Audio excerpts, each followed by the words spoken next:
श्री सद्गुरु महाराज की जय। बंदो गुरुपद कंज कृपा सिंधु नर रूप हरि, महामोह तम पुंज जासु वचन रवि कर निकर। मेरा मुझ में कुछ नहीं, जो कुछ है सब तोर, तेरा तुझको सौंप के क्या लागेगा मोर। हे गुरु, संत में ही अमृतवाणी में गुरु महाराज का प्रवचन। पिंड ब्रह्मांड के सार को जानो, प्यारे लोगों, जितने मन मतांतर संसार में हैं, सबकी जड़ में एक महापुरुष होते आए हैं। जैसे रमानंदी मत की जड़ में रमानंद स्वामी और कबीर मत के नाम पर कबीर साहब हैं, इसी तरह जितने मत हैं ये सब के सब महापुरुष जब थे तब उन्होंने अपने नाम से अपना अपना मत रखा। सो नहीं उनके अनुयायियों ने भक्ति भाव में आकर उन महापुरुषों के नाम पर मत रख दिया है। परंतु ये अलग अलग नाम रहना ऐसा हो गया है कि लोग आपस में झंझट तकरार करते करते लड़ने भी लगते हैं।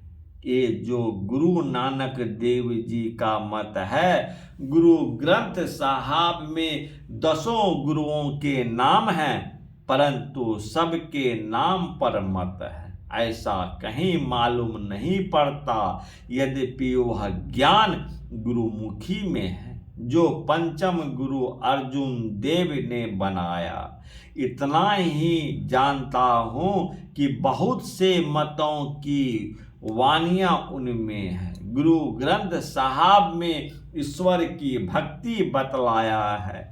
ईश्वर की भक्ति में ईश्वर स्वरूप का निर्णय होना चाहिए। जैसे एक वृक्ष है, वह बढ़ता है, फलता है और पुराना होकर समाप्त हो जाता है, उसी तरह मनुष्य माता के गर्भ में आता है, बढ़ता है, जन्म लेता है, शिशु किशोर जवानी बुढ़ापा इन सब अवस्थाओं को पार करते हुए समाप्त हो जाता है।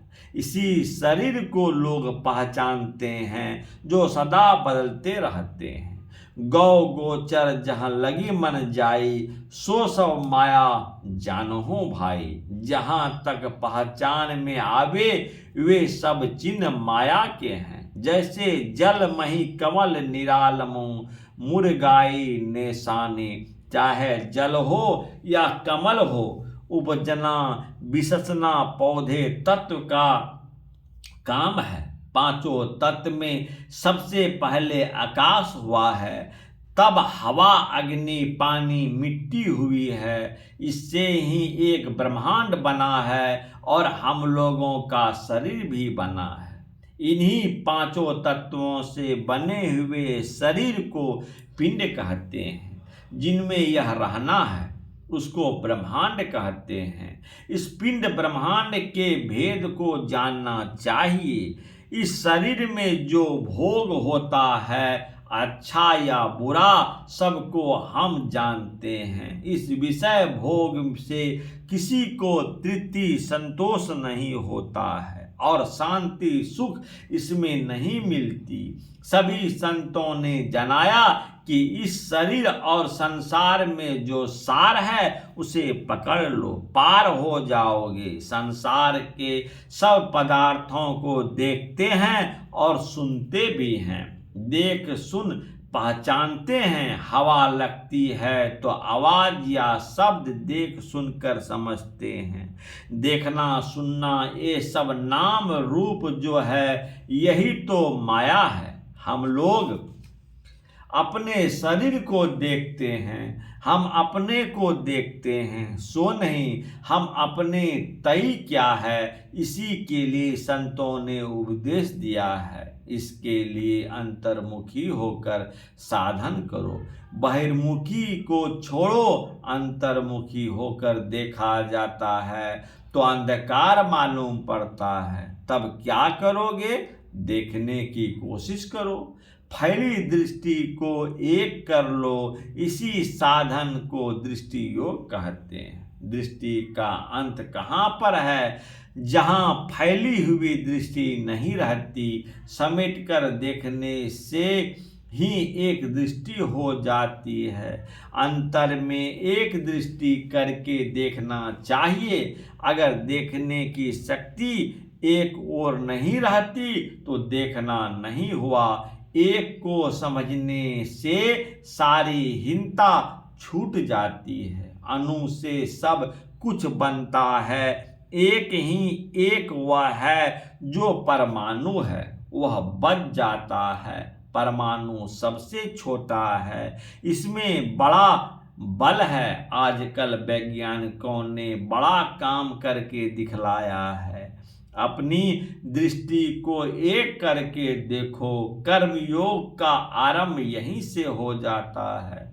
ऐसा देखो कि बहुत सा देखना छूटकर एक पर हो रहे, एक को ही निरखा जाए। इसी को कहते हैं बीजाक्षर। यह परम बिंदु है। बीजाक्षरं परम बिंदु नादं तपस्वी स्थितम शब्द सशब्दं चाक्षरे छिन्नं निशब्द परम पदम। ध्यान बिंदु प्रसद में है। परम बिंदु ही बीजाक्षर है, उसके ऊपर नाद है। नाद जब अक्षर अनास ब्रह्म में लय हो जाता है तो निशब्द परम पद है। यह ध्यान पर परम ध्यान है। देखना एक, सुनना भी एक। एक ही एक सुनने में आवे। जहाँ पर सुना जाता है वह शब्द जो सुना जाता है, जहाँ सब अंदर बाहर का कोलाहल छूट जाता है, तब वह कौन है? सबके अंत में वह ईश्वर परमात्मा ही है।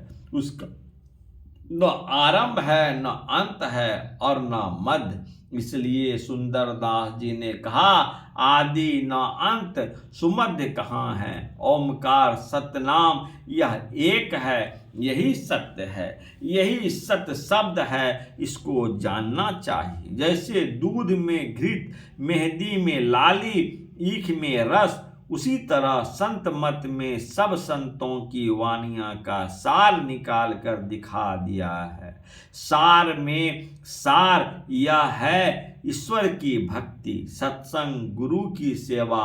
अंतर में दृष्टि योग, नादानुसंधान का साधना। इसका अभ्यास यदि होता रहे तो उसे संत बना देता है। गुरु नानक देव के दो पुत्र थे, श्री चंद जी और श्री लक्ष्मी चंद जी। बड़े ने कहा कि मैं कुछ नहीं लूंगा, योग लूंगा। सिखों ने 10 गुरुओं के ने शब्द साधना का अभ्यास किया था। वे लोग बड़े सहनशील थे। एक बार गुरु नानक देव मुसलमानी देश बगदाद गए। वे स्वयं शब्द कहते थे, उनके साथ में बाला गाते थे और मर्दाना बजाते थे। बगदाद में गाना बजाना एक नहीं होता था, इसलिए वहाँ के बादशाह खलीफा ने कहा कि इसको कब्र में ले जाकर पत्थर वाह करो। खलीफा के आदेश पर उनको कब्रगाह में ले जाया गया। वहाँ बहुत से लोगों ने पत्थर फेंक फेंक कर जान से मारना चाहा। जब पत्थर उठाकर मारना चाहा तो किसी का हाथ उठ ही नहीं रहा था। जब यह बात खलीफा को मालूम हुई तो वे स्वयं कब्रगाह गए। उन्होंने भी पत्थर वाह करना चाहा, लेकिन उनका भी हाथ उठ नहीं सका। बगदाद के उनके नाम पर एक स्थान ही हो गया। जो बहुत अभ्यास करते हैं वे किसी को कष्ट नहीं देते, अपने कष्ट सह लेते। इतना नमूना 5वें गुरु अर्जुन देव जी हैं। उन्होंने अपने ऊपर बहुत से कष्ट लिए, लेकिन किसी को साप तक नहीं दिए। तरन तारण में बैठकर वे लिखते थे। उन्होंने गुरुमुखी लिपि ही बना ली। बाबा गुरु नानक देव के ज्ञान की ओर, कबीर साहब के ज्ञान की ओर हम खींचे हुए हैं। गोस्वामी तुलसीदास जी हाल ही में हुए हैं, उनकी वाणी को भी हम लेते हैं। इसी तरह सूरदास जी की वाणी भी लेते हैं। जो शब्द साधन करते हैं वे बड़े सिद्ध हो जाते हैं। जो संत वाणी का अध्ययन करते हैं उनके लिए कोई संत छोटे बड़े नहीं रहते। संत वे होते हैं जिन्होंने शांति प्राप्त कर ली हो, शांति में अपने को मिला दिया गया हो। जैसे गुरु नानक देव जी के वचन में है, जल तरंग ज्यो जल ही समाओ, त्यो ज्योति संग ज्योति मिलाओ। कहो नानक भ्रम मिटे किवाड़ा, बहुरी न हो उजला जीव। ऐसा हो जाए। यह प्रवचन सितंबर 1980 ईस्वी महर्षि मही आश्रम सत्संग हॉल कुप्पाघाट भागलपुर में हुआ। श्री सद्गुरु महाराज की जय।